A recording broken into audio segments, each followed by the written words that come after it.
ছটায় আসবো বলে পৌনে ৭টার সময় ঢোকা বন্ধুদেরকে কি করতে ইচ্ছে করে তোমরাই বলো।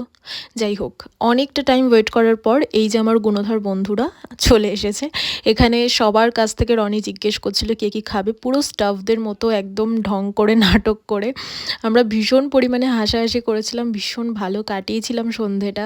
আর সত্যি বলতে এদের সাথে দেখা হলে আমার ভীষণ ভীষণ ভীষণ ভালো লাগে। ওই মোমেন্টটুকু আমি ভীষণ হ্যাপি থাকি। আমরা এখানে প্রচুর ভিডিও বানিয়েছি, প্রচুর ফটোস ক্লিক করেছি।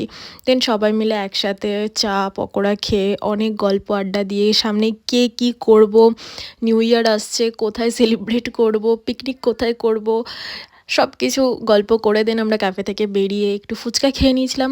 জানি না ওদের ফুচকা খেয়ে প্রচণ্ড ঝাল লেগে গেছিলো, মুখগুলো জাস্ট দেখার মতো ছিল দেখো, বাট আমার অতটাও ঝাল লাগেনি। যাই হোক, সন্ধ্যেটা এরকম মিষ্টিভাবে আমাদের কাটলো। ব্যাস এইটুকুই ছিল একটা ছোট ভ্লগ। কেমন লাগলো অবশ্যই জানিও। দেখা হচ্ছে নেক্সট ভিডিওতে। বা